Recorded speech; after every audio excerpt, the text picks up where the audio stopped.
हमेशा जब भी देखना है तो you have to make sure that earning पर शेयर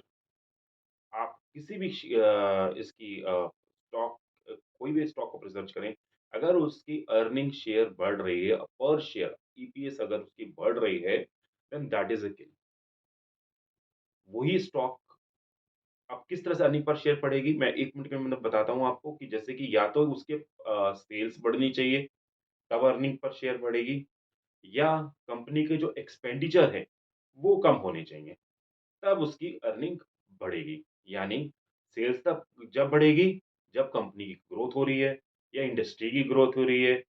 और अगर एक्सपेंसेस कब कम होंगे, जब कंपनी कभी बैकवर्ड इंटीग्रेशन करती है कि जैसे जो रॉ मटेरियल बना रही है, वो खुद ही प्रोक्योर कर लेती है और या किसी एम्प्लॉयी की कॉस्ट में वो सेव कर लेती है, अपने टेक्नोलॉजी के कारण। उसमें कुछ एक्स फैक्टर है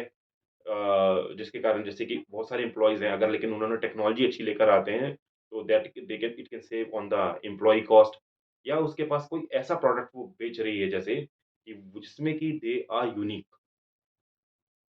तो उसमें जो कंपनी है वो क्योंकि उनको सेल्स रेवेन्यू बहुत फास्ट मिलेगा, उसमें भी कंपनी यहाँ पर भी अपना प्रॉफिट मार्जिन्स पे अ, अच्छा it will impact very good और उसके कारण उनकी ईपीएस बढ़ेगी। तो ओवरऑल हमेशा कंपनीज़ में जब प्रॉफिट एंड लॉस में या जो भी आप देखें तो उनकी ग्रोथ भी देखें, एक्सपेंडिचर्स क्या कंपनी रिड्यूस कर पा रही है, ये भी आप देखें और अगर कंपनी के एक्सपेंडिचर अगर इंक्रीज़ हो रहे हैं, सपोज़ कर लीजिए कंपनी के एक्सपेंडिचर इंक्रीज़ हो रहे हैं, तो साथ-साथ उसकी सेल्स उससे ज़्यादा इंक्रीज़ होनी चाहिए। यानी कि अगर एम्प्लॉयी की कॉस्ट अगर सपोज़ कर लो कोई आईटी कंपनी है, वो थोड़ी 5% 7% 10% जो भी वो इंक्रीमेंट देती है, वो अगर दे रही है, तो जो उनके जो रेवेन्यूज़ हैं, वो उससे ज़्यादा जाने चाहिए। देन ओनली कंपनी बेनिफिट में आएगी। और कभी भी देखें तो मतलब ये ओवरऑल जैसे 3 to 5 years, 1 to 3 years, it all depends actually. आप बड़ी कंपनीज़ का शायद 3 इयर्स का भी देख सकते हैं। उनका एवरेज कि भाई एम्प्लॉयी की कॉस्ट फाइनेंशियल 21 में ये थी, अब 23 में ये है। तो ये इतनी बढ़ गई है, तो क्या मेरा रेवेन्यू है जो कंपनी का ये इतना बढ़ा या नहीं बढ़ा? You can have like comparison mid जो जैसे आपकी मिड कैप की जो आईटी कंपनीज़ हैं, उसमें भी आप देख सकते हैं। और कई बार तो ये चीज़ें बड़ी इम्पोर्टेंट होती हैं इसमें कि आप इसको इस तरह से ग्रोथ को आप देख लीजिए, फिर आपको पता चल जाएगा कि इस कंपनी की growth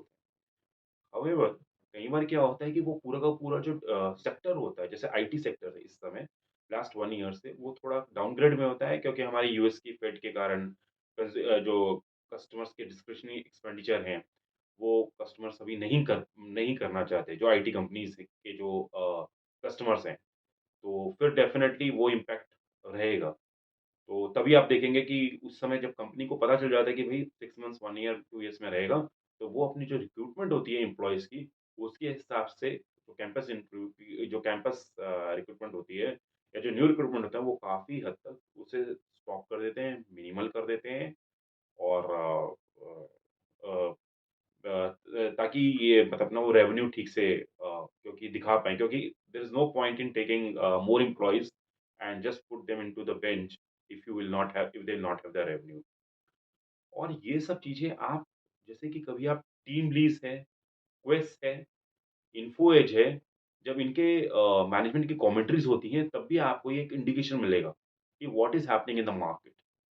they will definitely tell you कि कौन-कौन से सेक्टर्स हैं जहाँ पे एम्प्लॉयमेंट जा रही है। काम जहाँ पे एम्प्लॉयमेंट आ रही है, जैसे कि वो कभी अगर बोलेंगे कि वो आईटी में अगर आ रही है और कभी बोलेंगे होटल में आ रही है, 3 months 6 months bad before he ये पता चल जाता है और स्टॉक प्राइस उसके अकॉर्डिंगली आपको एक इंडिकेशन मिलेगा और कि जैसे होटल इंडस्ट्री है, हॉस्पिटैलिटी इंडस्ट्री है, 6 मंथ्स बैक अगर कई बार आप देखेंगे 6 मंथ्स, 9 मंथ्स बैक, वो बता देते हैं कि ये this is what is employment is coming over there. तो वो वाले सेक्टर्स डेफिनिटली थोड़ा-सा बेटर परफ़ॉर्म कर सकते हैं।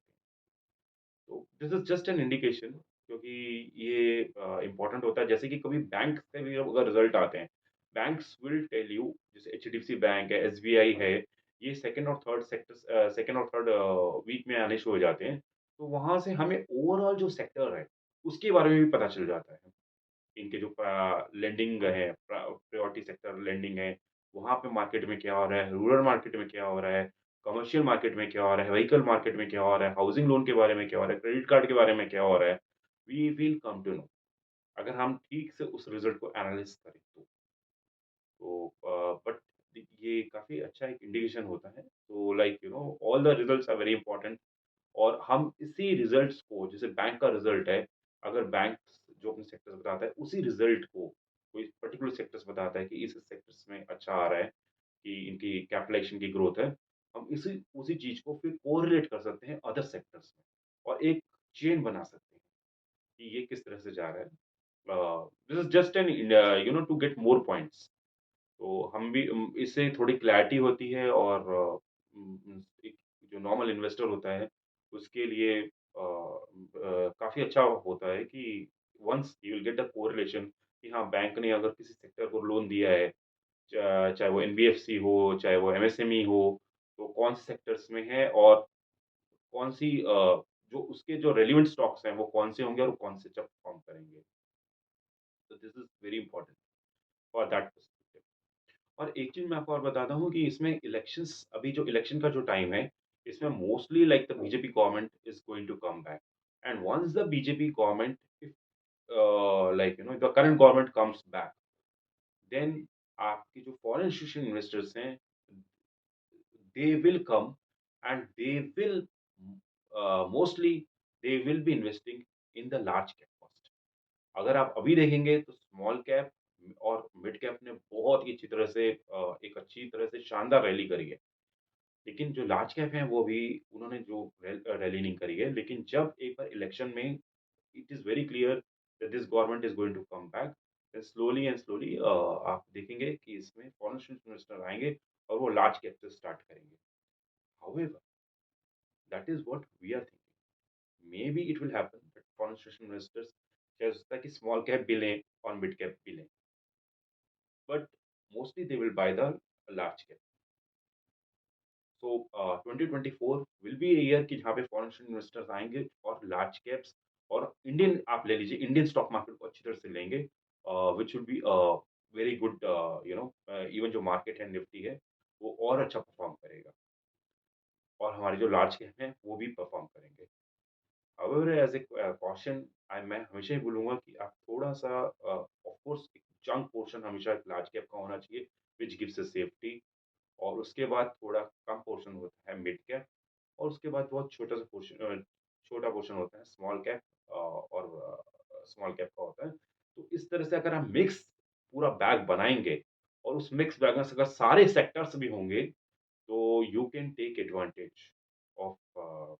Most of the time you will be taking the advantage क्योंकि आपके पास लार्ज कैप भी है, मिड कैप भी है, स्मॉल कैप भी है। हाउएवर जो उसके अंदर स्टॉक्स डालेंगे, that is the most important. तो अगर आपके जो लार्ज कैप के स्टॉक्स अगर अच्छे हैं और उनको अगर आपने अच्छी स्टडीज़ करी है इन पे, तो डेफ़िनेटली चाहे वो लार्ज हो, चाहे मिड हो, चाहे स्मॉल हो, slowly and slowly if you have a good origin 3 to 5 years और समथिंग लाइक दैट व्हाटएवर एक अच्छा ओरिजिन आपके पास होना चाहिए, तो definitely they will perform, they should perform. However again एक डिस्क्लेमर है, यहाँ पे हम सिर्फ़ इसकी बातें कर रहे हैं। This is nothing to mean to tell you that कोई भी स्टॉक आप बाय या सेल करें। But these are just some principles. तो ये this is what I just wanted to tell you. अच्छा कमिंग